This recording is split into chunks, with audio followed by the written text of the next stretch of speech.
अस्सलाम वालेकुम। नजम city show में खुश आमदेद। मैं हूँ सैयद आयशा नाज, मेरे साथ मौजूद हैं नजम सिटी साहब। अस्सलाम वालेकुम। नजम सिटी साहब, आज का दिन क्या दिन है? फरवरी रुखसत हो रहा है, मार्च की आमद है, लेकिन आज वज़ीर-ए-आज़म ने अपने खिताब में तो जैसे नवाजिशात की और रिलीफ की भरमार कर दी।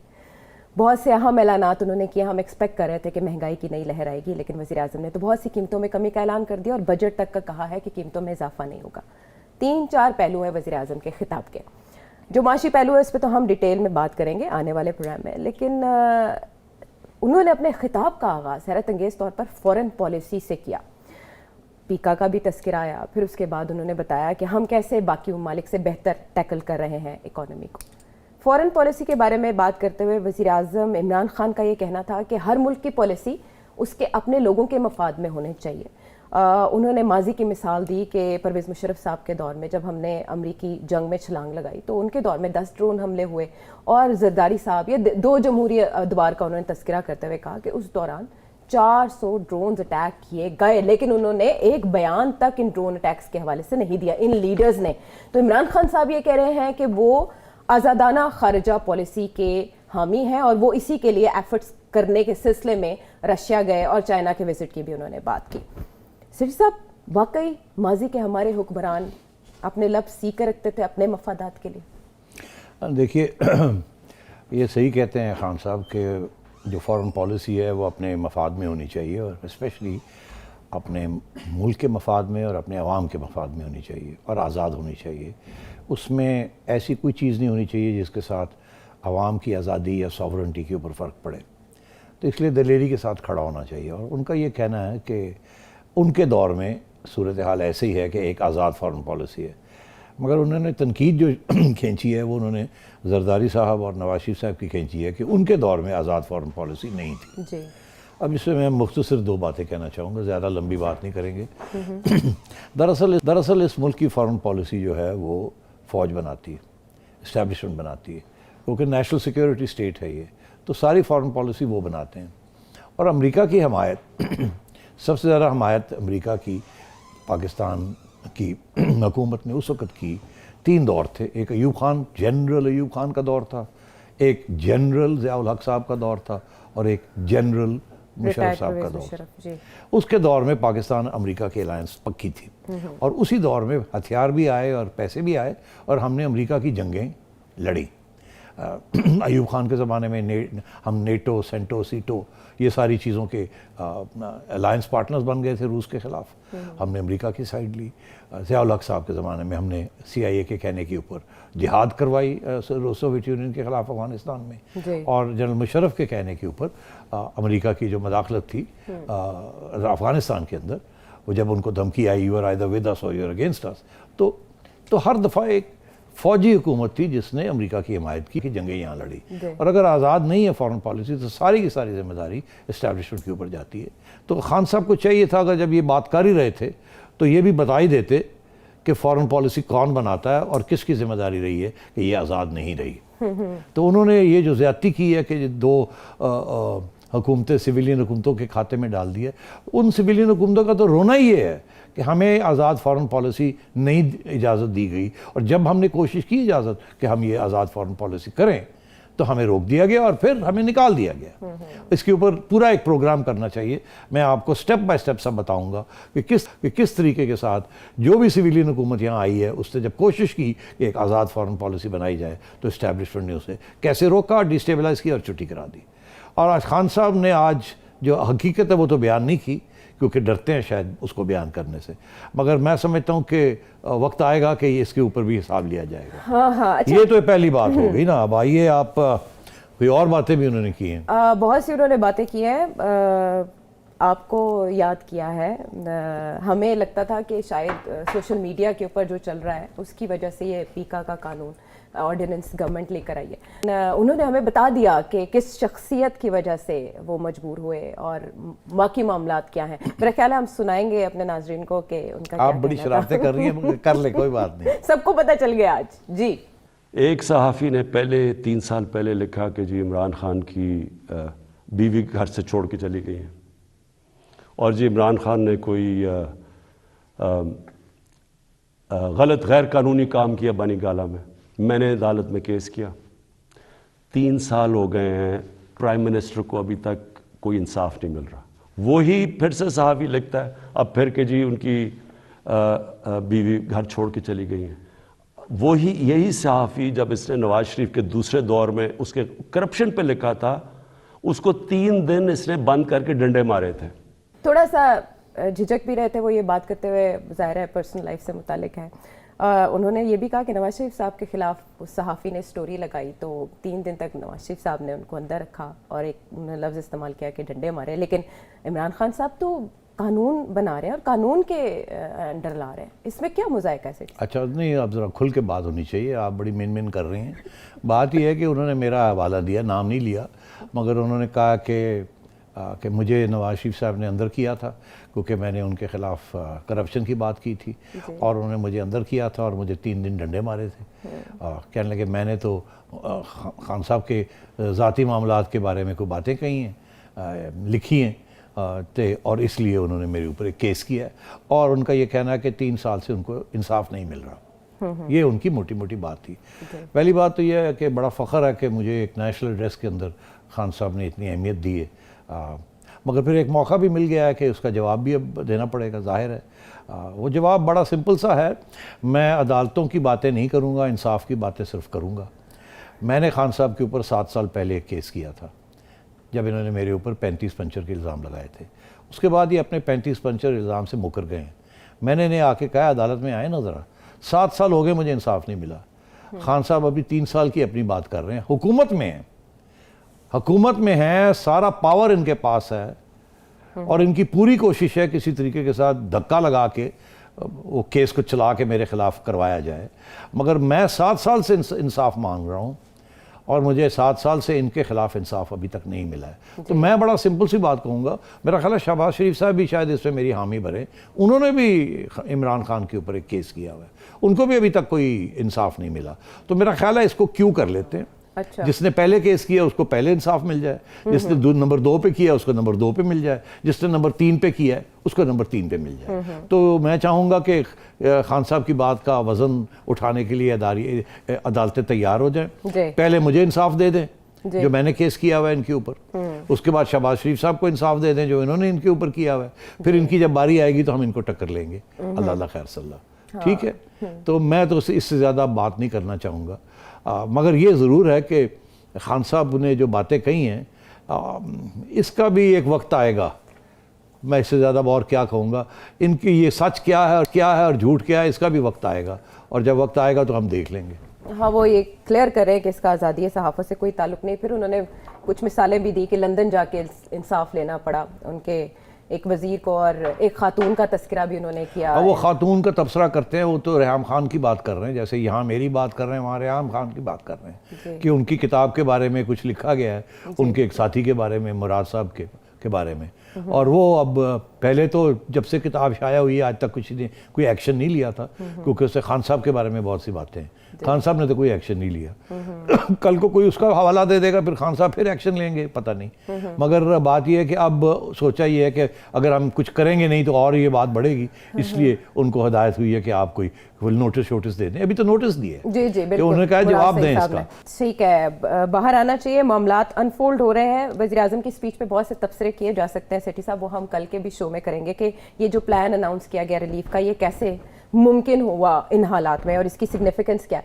आपने कहा कि खारिजा पॉलिसी माजी में दफ्तर खारिजा नहीं बनाता था या लीडर्स नहीं बनाते थे। जब शाह महमूद कुरैशी साहब PTI की गवर्नमेंट बनी तो शाह महमूद कुरैशी साहब ने डेस्क पे उंगली बजा के ऐसे कहा कि फॉरेन पॉलिसी यहाँ बनेगी, फॉरेन ऑफिस में।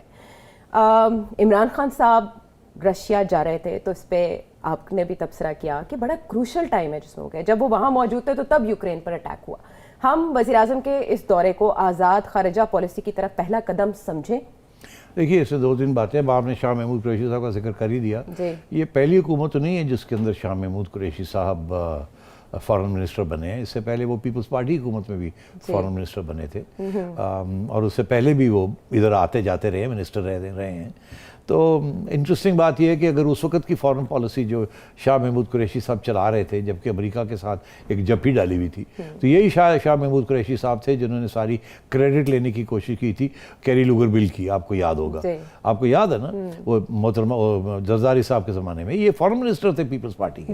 अच्छा, तो ये आते जाते रहते थे और बड़ी इनकी कोशिश थी कि किसी तरीके के साथ मैं थोड़ा और भी मेरा ओहदा मकाम ऊपर हो, मगर ऐसे हो नहीं सका। तो फिर रेमंड डेविस के केस के ऊपर इन्होंने अपनी सियासी जमात की पॉलिसी को अबैंडन करके इस्टेब्लिशमेंट की पॉलिसी जो थी रेमंड डेविस के ऊपर वो इख्तियार की। उसके ऊपर भी अगर आप कहेंगे तो मैं बड़ी डिटेल में आपको बताऊंगा किस वक्त क्या हुआ और कैसे हुआ। ये बड़े मज़े के ये तारीखी ये इश्यूज़ हैं। तो ये सियासतदान तो आते आते जाते जाते बातें कर जाते हैं, मगर इसकी अंदर की कहानी क्या होती है और पीछे की कहानी क्या होती है। ये रेमंड डेविस केस और कैरी लुगर बिल में शाह महमूद कुरैशी साहब का क्या रोल था वो मैं आपको किसी वक्त जब आप पूछेंगे तो बताऊँगा। ज़रूर। तो मगर ये है कि शाह महमूद कुरैशी साहब हमेशा उनकी यही कोशिश होती है कि इस्टेब्लिशमेंट की पॉलिसी जो है उसको आगे बढ़ाएं। तो ये जो कहते हैं ना कि यहाँ बनती है, यहाँ नहीं बनती, वहाँ बनती है, वहाँ। और शाह महमूद कुरैशी साहब फॉलो करते हैं उसको। तो इसका एविडेंस जो है वो मैं आपको, जब आप कहेंगे मैं आपको लंबी चौड़ी तारीखी हिस्ट्री सुना दूंगा आपको। इसके ऊपर भी एक प्रोग्राम करें जरूर, ठीक है ना। अच्छा, अब आइए, आपने कहा ये रशिया वाली बात। खान साहब ने आज कहा है कि मैं रशिया इसलिए गया था क्योंकि हमने रशिया से आगे कुछ गंदम लेनी है। जी। और हमने 20 लाख टन गंदम और गैस भी हमने, और गैस की भी हमने उनसे क्योंकि यहाँ शॉर्टेज हो सकती है। तो इतनी सी बात की है। अब इससे बहुत से पहलू हैं, तो मैं पहले तो इसको खत्म, मैं बाकी पहलुओं की तरफ भी आता हूँ, क्योंकि अब मौका मिल गया ना बात करने का, तो हम तो मौका ढूंढते हैं। अच्छा, अब बात यह है कि ये जो गंदम जिसकी ये बात कर रहे हैं कि 20 लाख टन इन्होंने गंदम लेनी है, पहली बात तो ये है कि वो उस सूरत में इन्होंने लेनी है अगर यहाँ किल्लत हो जाती है। और इस वक्त कोई इस किस्म का प्रेडिक्शन नहीं है कि यहाँ किल्लत होगी। यहाँ तो ये थी कि जब एक्सेस गंदम थी हमारे पास तो उस वक्त हमें यहाँ किल्लत नज़र आ रही थी, और जब यहाँ किल्लत थी तो उस वक्त एक्सपोर्ट हो रही थी। ये अभी पिछले साल की बात है। तो यहाँ तो ये हाल है इस हुकूमत का कि जब कमी थी तो ये एक्सपोर्ट कर रहे थे, इन्होंने 1 मिलियन टन एक्सपोर्ट कर दी थी, और जब एक्सेस थी तो यहाँ होर्डिंग हो रही थी और लोगों के ऊपर इल्ज़ाम लग रहे थे कि यहाँ शॉर्टेज हो गई है। और तो कहा था गंदम की रिकॉर्ड पैदावार भी हुई है, और इसीलिए फिर कीमतें भी बढ़नी शुरू हो गई थी। तो अब बात यह है कि ये ना इधर की बात है ना उधर की बात है। अगर हम गंदम कहीं से ख़रीदते हैं जब हमें ज़रूरत पड़ती है तो 2-3 मेन एरियाज़ हैं। यकीनी तौर पे थोड़ी सी कभी कभी हम रूस से भी ले लेते हैं, मगर ज़्यादातर हम यूक्रेन से लेते हैं। और हम ऑस्ट्रेलिया से लेते हैं, या हम कनाडा से लेते हैं, या हम अमेरिका से लेते हैं। ये मेन ग्रेन प्रोड्यूसिंग एरियाज़ हैं ऑफ द वर्ल्ड। तो ये कहना कि जी रूस में हम क्योंकि तजारत की वजह से मैं बढ़ाना चाह रहा हूँ तो मैं गया था, ऐसी बात नहीं थी। ये बिल्कुल गलत फहमी है और ना ही इसकी कोई अहमियत है।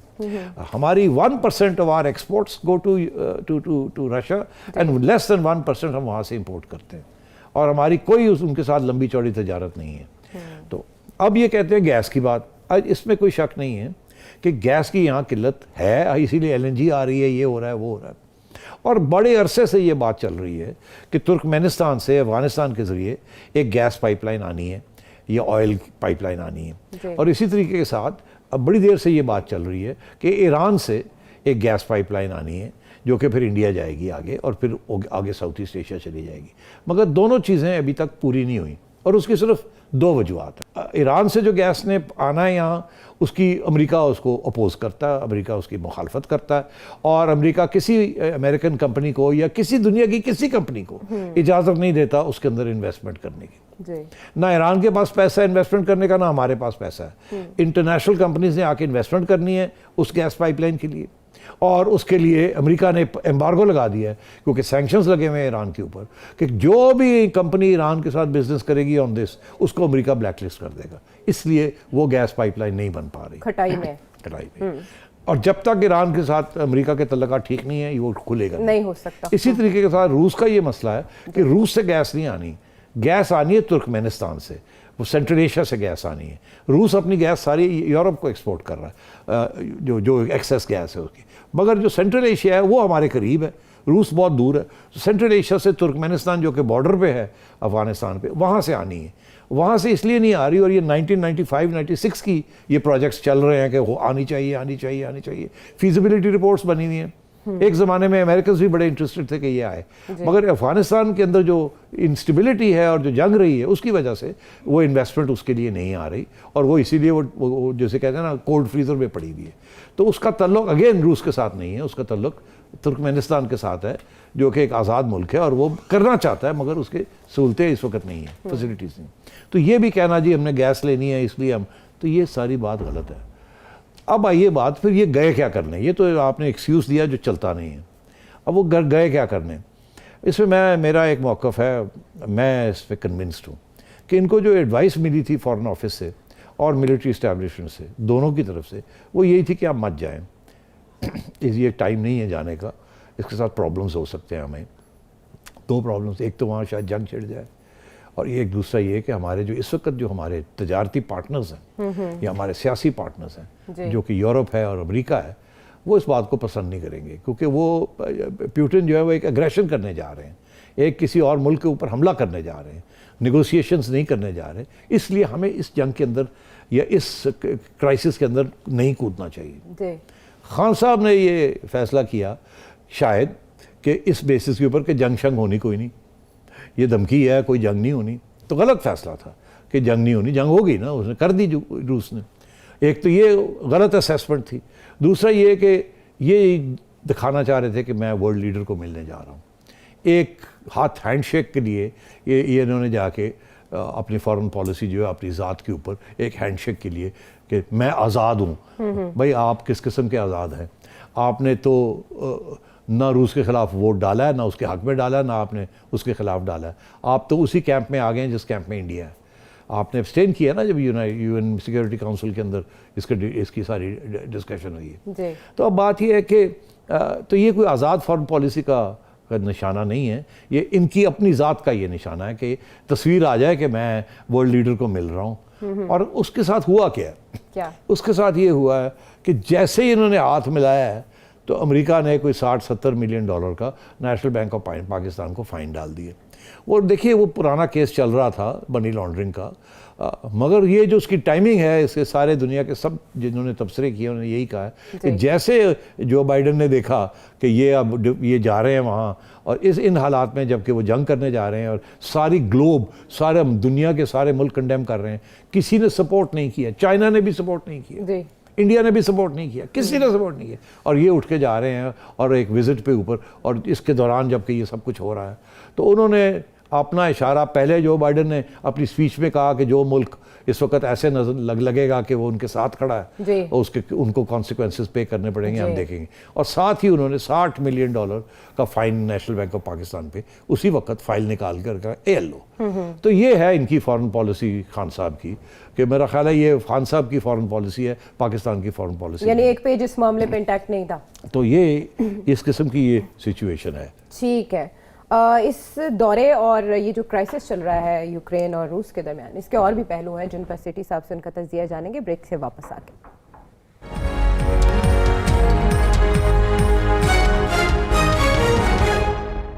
Welcome back to the show.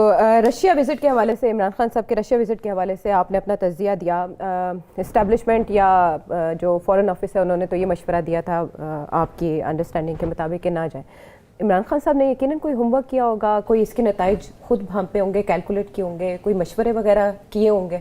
तो मैंने भी आपसे कहा ना, कोई नहीं किया, मशवरे नहीं किए। जाहिर है कि वो अगर उनको कहा जा रहा था कि ये वक्त नहीं है जाने का, तो उन्होंने यही सोचा कि मैं चला जाता हूँ, और मैंने बताया आपको वो क्यों गए थे। लेकिन प्रेसिडेंट बाइडेन जो ट्वीट कर रहे हैं वो कह रहे हैं कि the world will hold Russia accountable. उस वर्ल्ड में जाहिर है पाकिस्तान को तो शामिल नहीं करे होंगे, पाकिस्तान तो वहाँ मौजूद था। हाँ देखिए, अब जो इस वक्त जो माहौल बना हुआ है, पहली बात तो ये है कि काफ़ी तज्जिए हो रहे थे कि पुतिन साहब जो हैं ये एक धमकी दे रहे हैं, मगर इसके साथ, और ये जंग की तरफ नहीं जाएंगे, ये इन्वेड नहीं करेंगे। अच्छा। मगर साथ साथ ये भी तज्जिए हो रहे थे यूरोप के अंदर स्पेशली कि नहीं ये करेंगे, क्योंकि इन्होंने पहले भी ये इरादा किया हुआ है और ये बिल्कुल करेंगे, और इसलिए हमें एक यूनाइटेड फ्रंट क्रिएट करना चाहिए। अब हुआ ये कि जो लोग कहते थे कि ये नहीं करेंगे वो गलत प्रूव हो गए, और जो कहते थे कि वो करेंगे वो प्रूव हो गए। अब जो कहते थे वो करेंगे, उन्होंने तैयारी पकड़ी हुई थी कि ये जब करेंगे तो हम फिर काउंटर कार्रवाई करेंगे। अब यूरोप और अमेरिका ने मिल के और बहुत कंसर्टेड किस्म की कार्रवाई की है जी।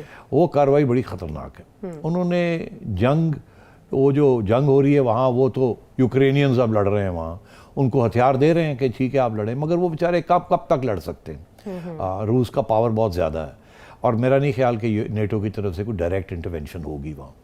तो इसलिए बिकॉज वो अगर नेटो की तरफ डायरेक्ट इंटरवेंशन होती है तो फिर तो एक बहुत बड़ी ग्लोबल कॉन्फ्लिक्ट बन जाती है। मगर जो किया क्या है उन्होंने किया ये है कि सारा जो रशिया का फाइनेंशियल सिस्टम है उसके ऊपर हमला कर दिया। और बिलीव मी आयशा, ये बहुत ही ख़तरनाक हमला है, इसको अंडर एस्टिमेट ना किया जाए। ये दिन ब दिन बहुत सख्त तकलीफ पहुंचाएगा रशियन इकोनॉमी को। अच्छा, अब रशिया की इकोनॉमी भी छोटी सी इकोनॉमी है, इतनी बड़ी इकोनॉमी नहीं है। मैं एग्जांपल आपको देता हूँ कि 2-3 साल पहले सैर सपाटे करने के लिए हम एक ग्रुप के साथ रूस गए थे। अच्छा। और आयशा, हम जहाँ जिस दुकान में जाएं देखें वहाँ सारा कुछ ही इम्पोर्टेड पड़ा था, बहुत कम चीज़ें थी जो रशियन थी। जैसे पाकिस्तान में आप जाएं ना तो ज़्यादातर आपको इम्पोर्टेड चीज़ें ही मिलती हैं जिसकी कोई क्वालिटी होती है, वहाँ भी दुकानों में इम्पोर्टेड चीज़ें थी।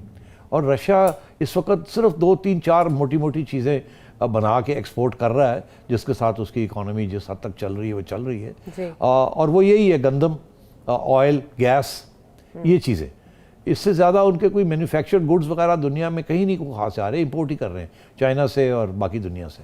तो मैं ये समझता हूँ कि रशिया की इकोनॉमी बड़ी वल्नरेबल है। उसकी बहुत सी फॉरेन इन्वेस्टमेंट्स हैं अमेरिका के अंदर, यूरोप के अंदर, और उनके जो अमीर लोग हैं, जो ओलिगार्क्स हैं जिसको कहते हैं, वो सारे जो उनकी इन्वेस्टमेंट्स हैं, उनकी प्रॉपर्टीज़ हैं, वो कुछ तो रूस में हैं मगर मोस्टली वो यूरोप और अमेरिका में हैं। तो इन्होंने उनके ऊपर पाबंदियाँ लगा दी हैं, उनके स्टेट बैंक के ऊपर पाबंदी लगा दी है, उनकी ट्रांसफ़र ऑफ मनी, आपने इधर से उधर पैसे भेजने हैं, उधर से इधर पैसे भेजने हैं, वो बंद कर दिए सारे का सारा सिस्टम। और मैं समझता हूँ इसके साथ बहुत एक माह के अंदर रूस को बहुत सख्त तकलीफ होगी। और वहाँ की जो वैसे ही जो इकोनॉमिक हालात हैं इतने अच्छे नहीं हैं, तो उनको जो तकलीफ होगी उसके साथ ऑलरेडी वहाँ रूस के अंदर आवाम ने प्रोटेस्ट करना शुरू कर दिया और वहाँ गिरफ्तारियाँ शुरू हो गई। कुछ 2,000 लोग रशियंस को उन्होंने गिरफ्तार कर लिया क्योंकि वो प्रोटेस्ट कर रहे हैं कि ये जंग नहीं होनी चाहिए। और इसी तरीके के साथ यूक्रेन में अब यूरोप ने, स्पेशली जर्मनी, सबसे इम्पॉर्टेंट रोल इसमें अमेरिका का नहीं है, जर्मनी का है। 2 वजह। एक ये कि जर्मनी के पास अमेरिकन हथियार हैं जो कि वो आगे दे सकते हैं, आज तक उन्होंने कभी दिए नहीं। अब उन्होंने फैसला कर लिया है कि जर्मनी के अंदर जो उन्होंने अमेरिकन हथियार रखे हुए हैं नेटो के, जर्मनी सप्लाई करेगा यूक्रेन को, जिसके अंदर स्टिंगर मिसाइल्स, जिसका जिक्र हमने कल परसों पिछले प्रोग्राम किया था। तो स्टिंगर बहुत इंपॉर्टेंट है, बिकॉज स्टिंगर अगर मिल गई उनको यूक्रेनियंस को, तो रूस का जो एयर सुपेरियॉरिटी है वो बहुत खतरा है, वो बिल्कुल उड़ जाएगी, क्योंकि वो उनके मिग शिप्स जो है ना वो उनको स्टिंगर्स पड़ जाएंगी। तो वो फिर जंग जो है ना वो बहुत ख़तरनाक जगह पे पहुंच जाएगी। अभी तक रूस ने जो बड़े शहर हैं उनको डिस्ट्रॉय करने की कोशिश नहीं की।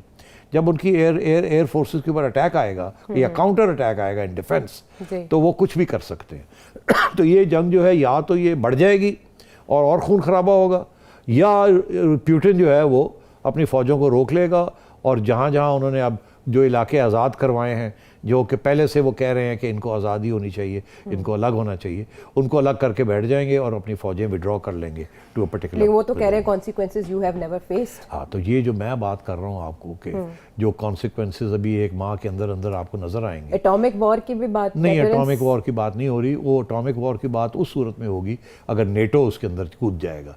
नेटो ने भी नहीं कूदना, ना ही कोई इरादा है नेटो का कूदने का। जब नेटो कूदेगा तो फिर रशिया नेटो सामने आ जाएंगे, फिर न्यूक्स आ जाएंगे। मगर नेटो नहीं आएगा, ये कन्वेंशनल फोर्सेस ही, यूक्रेनियंस वर्सेस रशियन फोर्सेस, ये मैं समझता हूँ कि 30 डेज़ के अंदर अंदर ये जंग ख़त्म हो जाएगी। और जो रूस को जो इसके ऊपर कॉस्ट पड़ेगी, बहुत ख़तरनाक कॉस्ट पड़ेगी। और ये जो फाइनेंशियल टास्क है, अब अमेरिका ने और यूरोप ने यही सोचा है कि जिन लोगों के साथ हम तजारत करते हैं या जो इंटरनेशनल मॉनेटरी सिस्टम का हिस्सा है, उनको टाइट करने का एक ही तरीका है। ज़रूरी नहीं है कि अब जाके हम बम मारें। बम मारने से मसले नहीं हल होते, ना इराक में हल हुए, ना अफ़गानिस्तान में हल हुए, ना कहीं और हल हुए। हम उनको फाइनेंशियली उनको टाइट कर देंगे। तो इसलिए वो मेरा ख्याल है अब रूस को फाइनेंशियली आइसोलेट करके टाइट करेंगे। पहली बात लोग समझते थे कि यूरोप 40% यूरोप की जो गैस है या स्पेशली जर्मनी की, वो रूस से आती है। तो जर्मनी कभी ये नहीं चाहेगा कि अपनी गैस सप्लाई लाइन ख़त्म करे, बिकॉज सारी वहाँ तबाही हो जाएगी। तो ठंड पड़ रही है, गैस तो बड़ी सख्त ज़रूरत है। जर्मन ने ये फैसला किया आप दें या ना दें, हम बंद करने लगे। पहले ये था कि रशिया ना बंद कर दे अपनी बात मनवाने के लिए, और जर्मन्स ने ये फैसला किया है कि हम रशियन गैस नहीं लेंगे उसको, और अपने रिजर्व्स इस्तेमाल करेंगे, या हम गैस कहीं और से ले लेंगे, और भी सोर्सेज हैं गैस की, महंगी हैं। तो जर्मनी ने ये फैसला किया है कि रशियन गैस, अब Russian gas is a very major input into Russian economy, उससे जो रेवेन्यूज आते हैं। इसी तरीके के साथ रशियन ऑयल सप्लाईज के ऊपर भी इन्होंने शायद पाबंदी लगाएंगे। अब ऑयल प्राइसेस बढ़ जाएंगी, गैस प्राइसेस बढ़ जाएंगी, कुर्बानी देनी पड़ेगी वो लोगों को, जिसमें हम भी हैं, जो कि ऑयल ख़रीदते हैं, ऑयल प्राइसेस बढ़ जाएंगी। ऑयल प्राइसेस बढ़ेंगी तो यहाँ और इन्फ्लेशन आएगी। तो ये अगले महीने में आप देखते जा रहे हैं, अभी 90 डॉलर का एक गैरल ऑयल था, अब 100 पे पहुँच गया, और ये आगे जाएगा। अब जैसे जैसे आगे जाएगा, जितनी आपकी ऑयल इंपोर्ट होगी उस पर कीमतें बढ़ेंगी। विच रिमाइंड्स मी, अब जो खान साहब ने ये जो अनाउंस किया ना कि जी मैं 10 रुपये कम कर रहा हूँ, ये आप लिख लें या मुझे क्लिप याद कराइएगा कि ये 10 रुपये जो कम हुआ है, ये 10 रुपये या 20 रुपये कब बढ़ेगा अब। अच्छा, तो ये एक ड्रामा है सिर्फ खान साहब ने जो किया है, इसके कोई लॉन्ग लास्टिंग इफेक्ट्स नहीं है, क्योंकि जो इंटरनेशनली जो होने जा रहा है आपके साथ, वो सब दुनिया के साथ होने जा रहा है, वो यही होगा कि ऑयल की कीमतें बढ़ेंगी। लेकिन डोमेस्टिकली खान साहब ने थोड़ा प्रेशर कम करने की तो कोशिश की है। वो प्रेशर कम करने की कोशिश की है, बिकॉज उनको नजर आ रहा है कि अब इलेक्शन आ रहे हैं। अच्छा, तो इसलिए वो अब थोड़ी बहुत अपनी आवाम की उनको सोच आनी शुरू हो गई है। लेकिन इंटरनेशनली जो रशिया पर प्रेशर है, उसमें रशिया बिल्कुल तन्हा है आपके ख्याल में? बिल्कुल तन्हा है इस वक्त, कोई एक मुल्क भी तैयार नहीं है उनको सपोर्ट करने के लिए, और ये बहुत बड़ी हमाकत की है प्यूटन ने, कुछ लोगों का, जिसमें मैं शामिल हूँ। हमारा ये ख्याल है कि ये प्यूटन के लिए बहुत नुकसानदेह होगा, ये उसको फ़ायदा नहीं होगा इसका, उसकी जो कैलकुलेशंस थी वो शायद पूरी नहीं होंगी। तो what about China and India, expect नहीं करता उनसे वो कि? रूस तो एक्सपेक्ट करता था कि वो उसको सपोर्ट करेंगे, नहीं किया उन्होंने, उन्होंने एब्सटेन कर दिया। So future of ties between these countries? नहीं, वो न्यूट्रल रहेंगे ना, उन्होंने ना इधर की बात, वो तो ये रशिया खुद ही हैंडल करना पड़ेगा। और इसीलिए सिक्योरिटी काउंसिल में एक भी वोट रूस के हक में नहीं पड़ा, उन्हें वीटो करना पड़ा, वो जो रेजोल्यूशन आ रहा था उनके खिलाफ। तो अब वो अपना वीटो करते रहेंगे, मगर वो जो ये तजारती तौर पे उनका फाइनेंशियल सिस्टम को अमेरिका और यूरोप मिलकर क्रिपल करने की कोशिश करेंगे। अच्छा, पाकिस्तानी सफारत खाने के हवाले से बड़ी शिकायत आ रही हैं, जो वहाँ स्टूडेंट्स फंसे हैं, लेकिन इसमें भी 2 मुख्तलिफ इंफॉर्मेशन आ रही हैं। सेठी साहब, आपके पास क्या मालूमात है वहाँ तकरीबन कितने स्टूडेंट्स हैं? 3,000? मेरी जो तारीखी जो मालूमात हैं पाकिस्तानी एम्बेसीज़ के बारे में, पाकिस्तानी एम्बेसीज़ के पास ना पैसे होते हैं, ना इस किस्म की फैसिलिटीज़ होती हैं कि इस किस्म की क्राइसिस में, जबकि कहीं भी एक इस किस्म की क्राइसिस आ सकती है जहाँ पाकिस्तानी स्टूडेंट या वर्कर्स हों, वो स्टैंड हो जाते हैं, बच्चे फंस जाते हैं, उनके लिए पैसे और फैसिलिटीज़ ताकि उनको वहाँ उसमें से निकाला जाए और घर लाया जाए, ये हमारे पास, हमारी सफारत खानों के पास ये फैसिलिटीज़ ही नहीं है। वो बेचारे ज़रा टेलीफोन कॉल लेके और आप इधर उधर कर देते हैं, और फिर यहाँ फ़ोन करते हैं कि जी हमें पैसे भेजें, कोई जहाज़ भेजें, हम बंदों को इकट्ठा करके निकालते हैं, इस किस्म की चीज़। इससे ज़्यादा उनके पास होता ही नहीं है, फैसिलिटी नहीं होती। ये अमेरिका है या यूरोप है जो कि जिनके सफारत खाने जो हैं फ़ौरन अपने लोगों को निकालने के लिए, 10 लोग भी हों तो निकालने के लिए वो पूरे हर किस्म की सहूलत प्रेजेंट करते हैं। हमारे यहाँ तो ऐसी है नहीं। तो ये मैं नहीं कहूँगा कि हमारे सफारत खाने की ये गलती है, ये उनकी ये ट्रेनिंग ही नहीं है कि ये चीज़ की जाए, ना फैसिलिटीज़ हैं, और तो इसलिए बेचारे हमारे स्टूडेंट्स या जो पाकिस्तानी जहाँ भी जब फंस जाते हैं इस किस्म की सिचुएशन में, तो हमारी एम्बेसीज बस लिमिटेड तरीके के साथ उनकी मदद कर सकती हैं, इससे ज़्यादा नहीं कर सकती। इसलिए फॉरेन ऑफिस को रिस्पॉन्सिबल होल्ड करना या गवर्नमेंट को रिस्पॉन्सिबल होल्ड करना मुनासिब नहीं है। आपने देखा जब कोविड हुआ, कितनी मुश्किल से वहाँ 500 स्टूडेंट्स थे उस शहर में जहाँ ये सब कुछ हुआ, कितना अरसा लगा उन बेचारों को वहाँ से निकालने के लिए। 500 थे, एक ही जगह थे, एक ही बड़े जहाज़ के अंदर सबको लाया जा सकता था, मगर महीने लग गए before you could do that. इसी तरीके के साथ यूएई और इधर कितने लोग फंस गए थे, यहाँ फ्लाइट्स पूरी नहीं हो रही थी कि जाएं और उनको लेके आए, and so on and so fourth. तो मुझे बड़ा अफसोस है कि हमारे बशिंदे जहाँ भी होते हैं उनको इस किस्म की क्राइसिस के अंदर कोई हमारी हुकूमत उनकी हेल्प नहीं कर सकती।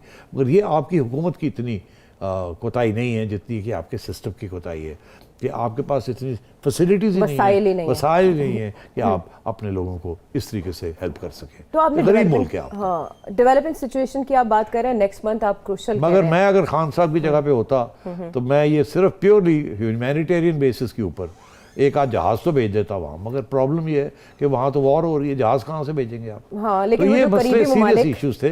मेरी बड़ी हमदर्दियाँ उन बच्चों के साथ जो वहाँ फंस गए जी। हैं। कोई और तरीका होता तो उनके साथ पैसे भिजवा देते, और अगर वो उनको हेल्प नहीं कर सकते थे तो हाई कमीशन को ये चाहिए था कि यहाँ कहते कि $1 मिलियन भेज दें जल्दी से हमारे अकाउंट में, और हम जो भी स्टूडेंट्स हैं उनके अकाउंट्स के अंदर पैसे भेज देते हैं ताकि वो अपने पैसे लेके खाना पीना कपड़े वपड़े कोई इंतज़ाम कर लें बॉर्डर क्रॉस करने का हमारा। मगर यहाँ तक ये भी नहीं हुआ, क्योंकि देखिए सबसे बेहतर चीज़ ये होती है कि किसी बंदे को तकलीफ़ में हो ना, उसको आप पैसे दे दें कि भाई ये पैसे ले लो, हमारे हिसाब से तुम्हारा मसला हल हो जाएगा, खुद अपना मसला हल करो। हम वहाँ से आके करें, ये करें, वो करें, हमारे लिए बड़ा हम नहीं कर सकते। तो इसीलिए मैं हमेशा ये कहता हूँ कि हमेशा पैसे दे देनी चाहिए, जिसके साथ लोग अपने खुद रास्ते ढूंढ लें। वो भी नहीं किया, वो तो इतना आसान था, एक बटन के ज़रिए यूक्रेन के अंदर एम्बेसी के अकाउंट में $1 मिलियन चला जाता। अगर 1000 स्टूडेंट्स थे तो सबको $1000 मिल जाते, या तो उसके साथ उनका काम चल जाना था। उन्होंने बेचारों ने अपने खाने पीने का भी इंतज़ाम कर लेना था, और बसों में बैठ के इधर उधर निकल जाना था, ट्रेन के टिकट ले लेने थे वगैरह वगैरह। मगर अभी तो बेचारे स्टूडेंट्स हैं यार। हाँ। स्टूडेंट्स तो हैंड टू पाउच होते हैं बेचारे, उनको 2 दिन की 2 खाने मिल जाए तो बड़ी बहुत गनीमत होती है, और वो स्कॉलरशिप्स के ऊपर गए हुए होते हैं इस किस्म के मुल्कों में। वो फीस वैस के खाते नहीं होते उनके, ये वो फैसिलिटीज़ होती हैं जो कि इस किस्म के मुल्क जो हैं ये देते हैं। हाँ, लेकिन हमारे जो सफ़ीर हैं वहाँ, उन्होंने ये बताया है कि 90% जो स्टूडेंट्स हैं वो सेफ जोन में पहुँच चुके हैं, और फिर वज़ीर हवाबाजी जो हमारे गुलाम सरवर साहब हैं वो ये कह रहे हैं कि हम वहाँ से फ़्लाइट्स चलाने को तैयार है। चलो अल्लाह करे करें, बिकॉज वहाँ तो रो रहे हैं लोग। अच्छा, उनका भी है ना बेचारे, वो तो ये समझते हैं कि हुआ फ़ौरन हमें निकाला जाए। ये नहीं पता कि कितना मुश्किल से ये सारे अरेंजमेंट्स करने पड़ते हैं और ये सब कुछ। तो उनको भी चाहिए सब्र करें, ये अल्लाह ताला की तरफ से ये एक मुश्किल वक्त आया है, ये ख़त्म हो जाएगा, ऐसी कोई बात नहीं है। वो सब घर आ जाएंगे और थोड़ी सी सख्त मुश्किलात उनका सामना करनी पड़ेगी। मगर इसमें एम्बेसी की मैं समझता हूँ कोई इतनी बड़ी कोताही नहीं है, ना ही फॉरेन ऑफिस की है। हुकूमत को चाहिए था या फॉरेन ऑफिस को चाहिए था पैसे फॉरेन ट्रांसफर करते, और उसके साथ बहुत से मसले हल हो सकते थे। ठीक है, लेट्स होप कि यूक्रेन और रशिया के दरमियान जो टेंशन है उसको कुछ ब्रेक्स लग जाए तो मामलात बेहतरी की तरफ गामजन हो चुके हैं। दुनिया इसके लिए एफर्ट कर रही है, लेकिन देखना यह है कि रूस का मूड क्या है। ब्रेक के बाद हम वापस आएंगे।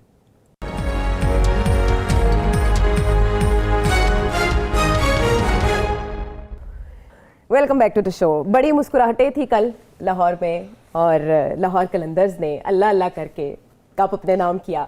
And you must be a happy man yesterday, बल्कि आज भी, क्योंकि जैसे ही लाहौर कलंदर्स ने ये मैच जीता और PSL ख़त्म हुआ और ज़बरदस्त किस्म की सेरेमनी हुई, तो लोगों ने आपको बहुत याद किया। Najam Sethi was top trend on Twitter, काफ़ी देर तक रहा। लोगों ने आपको ट्रिब्यूट पेश किया, आपकी तस्वीर शेयर की, आपको क्रेडिट दिया। अच्छा, एहसान मानी साहब ने तो आपको शायद नहीं बुलाया था PSL के लिए। रमीज़ राजा साहब ने आपको इनवाइट किया था इस सेरेमनी के लिए? मुझे नहीं समझ आती क्यों सब लोग ये बड़े इंटरेस्टेड हैं इस बात में कि आपको बुलाया या नहीं बुलाया। बहरहाल रमीज़ राजा साहब इज़ अ जेंटलमैन। ज़ाहिर है उनके ऊपर तो खान साहब का प्रेशर तो होगा, बिकॉज खान साहब तो डजंट लव मी ना, एंड इसलिए। मगर उन्होंने मुझे बिल्कुल दावत दी थी कि अगर आप मैच देखना चाहें तो मुझे बताइएगा, मैं आपको 2 पासेस भेज दूंगा। मगर फिर मैं मसरूफ़ था तो इसलिए मैंने नहीं देखा जाके वहाँ। और फिर मैंने कहा कि उनको क्यों शर्मिंदा करूँ, अगर वो तस्वीर लग गई कि जी मैं गया हुआ और मुझे दावत आई है तो खान साहब शायद नाराज़ ना हो जाएं। तो फिर मैंने कहा यार बेहतर ये है कि घर ही रहे। अच्छा, तो ये आपका जवाब मैंने दे दिया है। अच्छा, चले, उन्होंने आपको इन्वाइट किया जी, दैट्स ग्रेट। बहरहाल आप वहाँ गए नहीं, लेकिन कल तो हर तरफ आप दिखाई देते रहे अपने मुस्कुराते हुए चेहरे के साथ। आपकी फेवरेट टीम कौन सी थी थ्रू आउट द टूर्नामेंट? नहीं, देखिए, फर्स्ट ऑफ ऑल मैं बड़ा ग्रेटफुल हूँ कि लोगों ने याद रखा। हाँ। हमने बड़ी जद्दोजहद की थी, मगर हम अकेले नहीं थे, हमारे साथ पाकिस्तान की आवाम थी और उनका जज्बा था और उनकी सपोर्ट थी। तो पाकिस्तान की इस्टेब्लिशमेंट ने हमें बहुत सपोर्ट किया, जनरल बाजवा ने हमें बहुत सपोर्ट किया है। उस वक्त DG ISPR बहुत सपोर्ट किया, जनरल गफूर थे, आसिफ गफूर साहब, मैं याद करता हूँ उनको। इनके बगैर बड़ा मुश्किल हो जाता, सिक्योरिटी का बहुत बड़ा इशू था। फिर शहबाज शरीफ और नवाज शरीफ साहब ने बड़ी हिम्मत की कि जी ठीक है आप कर लें, बिकॉज उस वक्त पाकिस्तान में लाना 2 साल के बाद बड़ा मुश्किल था, 1 साल के बाद, और यहाँ धमकियाँ हो रही थी कि टेररिज्म होगी। तो बहुत से लोगों को हमें याद करना चाहिए। इसमें कोई शक नहीं है कि हमने रिस्क ली और वो कामयाब रही, और उसकी वजह से आज इतनी खुशी है इस मुल्क के अंदर कि इंटरनेशनल क्रिकेट भी वापस आ गई। अब आपने सवाल ये पूछा कि फेवरेट टीम आपकी? फेवरेट टीम, देखिए मैं लाहौरी हूँ, मैं पंजाबी हूँ, मैं लाहौरी हूँ। मुझे उस वक्त भी लोग पूछते थे, बिकॉज उस वक्त क्योंकि मैं चेयरमैन था PSL का भी, और एक वक्त उसके बाद चेयरमैन PCB का भी था, तो मैं अपनी ख्वाहिश जो है वो इजहार नहीं कर सकता था। मैं यही कहता था कि सब मेरे लिए एक जैसे हैं, मुझे PSL से बड़ा प्यार है, अल्लाह करे ये कामयाब रहे। ये ऐसे ही है कि किसी माँ को आप पूछें कि आपको कौन सा बच्चा ज़्यादा प्यारा लगता है, बेटा या बेटी या फलाना, तो वो कहते हैं सब मेरे लिए एक जैसे हैं। मगर होते तो फेवरेट है ना, जो बताते नहीं हैं। तो अब बात यह है कि फेवरेट ज़ाहिर है, अब मैं कह सकता हूँ कि मेरा फेवरेट तो लाहौर कलंदर था, और हम हर साल जब ये हारते थे तो हमें बड़ी मायूसी होती थी, यहाँ तक कि मैं आतिफ राना साहब को और फवाद को काफ़ी ताने भी देता था, उनके जो मालिक हैं, कि तुसी मरवाता सानू, असि लॉरी मर गए, और कलंदर ना रख के ऐन लगता है कि तुसी झूम झूम झूम ही कर रहे हो, क्रिकेट नहीं खेल रहे हो। कलंदरों को जीत से सरोकार नहीं होता, लेकिन आप जीत भी गए। हाँ, तो हम ताने मारते थे प्राइवेट में, अच्छा, पब्लिक में नहीं। तो आज हम बड़े खुश हैं कि देर आया दुरुस्त आया, और जिस तरीके से वो जीते हैं कन्विंसिंगली, और लगातार वो जीतते जा रहे हैं। ये नहीं कि चांस के वो पहुंचे हैं यहाँ, नहीं। पता नहीं, मेरा ख्याल है एक मैच हारे हैं सारे थ्रू आउट दिस, या 2 मैचेस हारे होंगे, इससे ज़्यादा तो हारे भी नहीं हैं। And so they deserve to win this. और देखिए अब जाके आपको पता चला है कि ये जो PSL है, इसके अंदर और भी स्टेडियम्स होने चाहिए, और भी। अब फॉर एग्जांपल, अब कराची में तो कराची किंग्स का होम है, लाहौर में लाहौर कलंदर्स का होम है, मगर इस्लामाबाद में कोई स्टेडियम नहीं है जहाँ इस्लामाबाद यूनाइटेड का होम हो, क्योंकि होम होना बड़ा ज़रूरी है ना। वो अब तो इसलिए चाहिए था कि इस्लामाबाद में भी PCB को अब चाहिए कि वहाँ एक स्टेडियम की कुछ करें, नहीं तो पिंडी कर लें, चले, वो हम समझेंगे वही एक ही बात है। इसी तरीके के साथ अब और भी टीम्स हैं ना, सिर्फ क्वेटा की टीम है, क्वेटा के अंदर बुगटी स्टेडियम है हमारा, मगर वो बंद पड़ा है, और वहाँ टेररिज्म का बहुत ख़तरा है। मेरी उम्मीद है कि अब पाकिस्तान की अफवाज हमें वहाँ सिक्योरिटी PCB को देगी, ताकि अगले राउंड में जब भी अगले साल PSL होता है तो बुगटी स्टेडियम के अंदर भी क्वेटा ग्लैडिएटर्स के लिए उनकी भी एक होम ग्राउंड होनी चाहिए।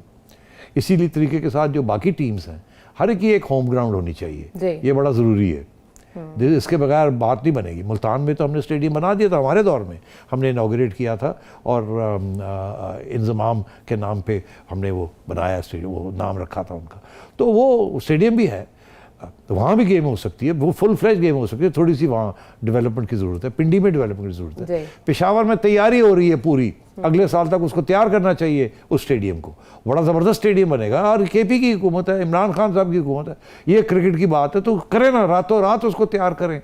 तो मैं ये समझता हूँ कि हर टीम की एक होम स्टेडियम होना चाहिए। फिर आप देखिए और कितनी एक्साइटमेंट होगी जब उन टीमों के मैचेस अपने घर में होंगे। जैसे पाकिस्तान PSL आया तो पाकिस्तान हो जाग उठा, लाहौर आया तो लाहौर जाग उठा, कराची आया तो this is how you will create. इस ब्रांड को और बड़ा बनाएंगे। हमने ये ब्रांड जब हम छोड़ के गए थे तो मुझे याद है कि जब हमने ये शुरू किया तो मुझे PCB की जो मैनेजमेंट थी वो इसके हक में नहीं थे। उन्होंने कहा था ये नहीं हो सकता, ये आप मत करें। तो फिर मैंने जिम्मेदारी ली, मैंने कहा जी मैं ज़ाती तौर पे जिम्मेदारी लेता हूँ।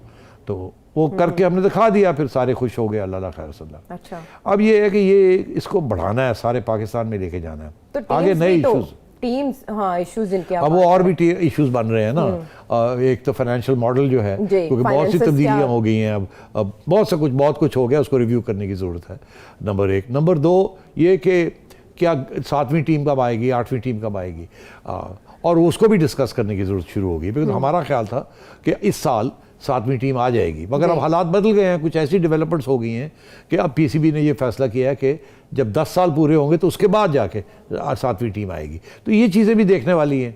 फिर जो फीस स्ट्रक्चर है इसको भी देखने वाला है कि सारे एक जितनी फ़ीस नहीं देते मगर एक जितनी रेवेन्यू लेते हैं। ये सारी बातें जो है ना, बहुत सी बातें आप डिस्कस करने वाली हैं, और मेरी उम्मीद है कि PCB में हिम्मत होगी कि फ्रेंचाइजीज के साथ बैठ के ये सारी चीज़ें डिस्कस करें।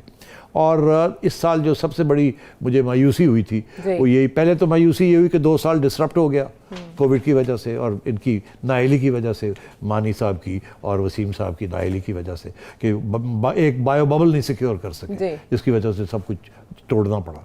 इससे बड़ा नुकसान हुआ ब्रॉड। अब तो खैर उन्होंने कर लिया इसको कि अब बायो बबल जो बनाया है ठीक है, मगर बात यह है कि बड़े प्लेयर्स नहीं आए।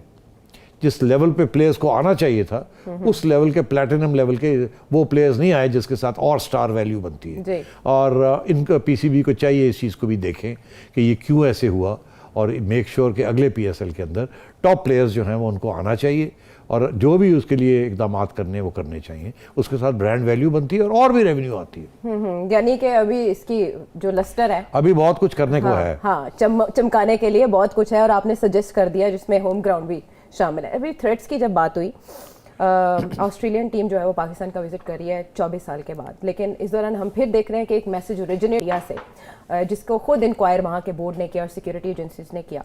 ये कैसा थ्रेट है, और इंटरनेशनल क्रिकेट की वापसी के हवाले से ऑस्ट्रेलियन टीम के दौरे को आप कैसे देखते हैं? देखिए, ये पिछले साल भी ये थ्रेट आई थी, जिसकी वजह से, इसी किस्म की वजह से न्यूजीलैंड और इंग्लैंड के दौरे जो हैं वो मुलतवी हो गए।